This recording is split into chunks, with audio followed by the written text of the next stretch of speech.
Welcome to another edition of The Fan Perspective. I am your host, Nathan Nile, and here's what happened in Week 11 of the NFL.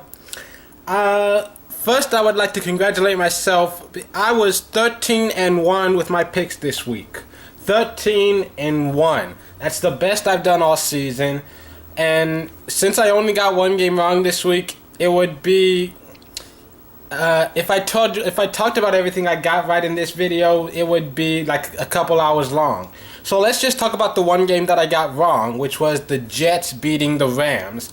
I'm not necessarily shocked by this. The Jets do have talent on their roster, but they haven't been playing consistently enough this year for me to feel comfortable picking them, even against the Rams. One team that really did surprise me, though, was Jacksonville. Even though they lost the game, they put up a hell of a fight. And in related news, Chad Henne has been named the starter for next week's game. Ed Reed was suspended by the league and was gonna miss Sunday's game against San Diego. But news this morning is that he appealed the suspension. He will be playing against San Diego, but he will still be paying a fine. It has simply been reduced. Titus was held out of the final minutes of the game on Sunday for behavioral issues, and early reports say that he is going to be inactive for the Thanksgiving game when the Lions play on Thursday. And in injury news, Willis Mcgahee is going to miss the rest of the season with a torn ligament in his knee. Meriweather, who just returned this week, will miss the rest of the year with a torn ACL. Gronkowski will likely miss the rest of the season with a broken forearm, suffered on one of the last plays of the game, on special teams no less.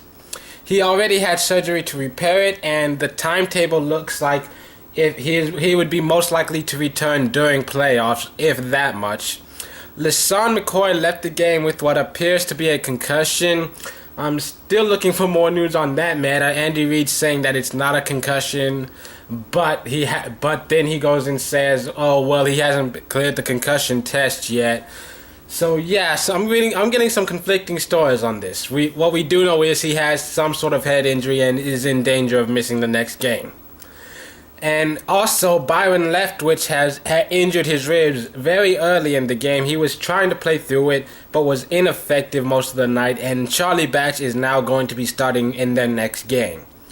And in related news, news this morning is that Plaxico Burress just signed with the Pittsburgh Steelers. And it could help. He is a big weapon in the end zone. It could be useful. He could be a useful weapon. He is a threat to score. And the playoff picture, I'm going to start talking about that more often, especially this week, because the season is getting closer to that end mark. That we're down to that final stretch run, and everything is starting to set up. If the playoffs started this week, this is how it would look. In the AFC, the Texans, Ravens, Patriots, and Broncos, they've won their division. And the Colts and the Steelers would claim the wild card spots. However, Cincinnati is currently only one game behind the Steelers in that division. Big Ben is out. They've got a tough schedule ahead. I think Cincinnati could take advantage and fight their way into a wild card berth. And in the NFC, the Falcons, the Packers, the 49ers, and the Giants are all leading that division, with the Bears leading the wild card hunt with a 7-3 record. And Seattle, Tampa Bay, and Minnesota are all tied with a 6-4 record. If the playoffs were to start today, Seattle would be the team that gets in. However, New Orleans and Dallas are both 5-5 with legitimate chances to fight their way into the postseason.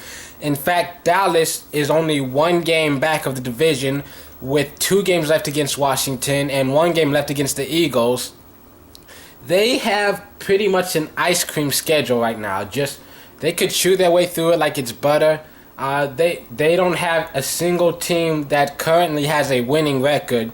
They do have the Saints, who are at 5-5. That's the best record that they have left to face. So it is very feasible that the Cowboys could simply take advantage of a very weak schedule in order to sneak into the playoffs. possibly as the division winner. And it seems it may not be, nothing's guaranteed yet, but it seems it's a possibility. It's hard to say how likely it is, but it is a possibility. So after week 11, I was 13-1. My overall record 94-57, and now this is when I would usually predict the Thursday night game.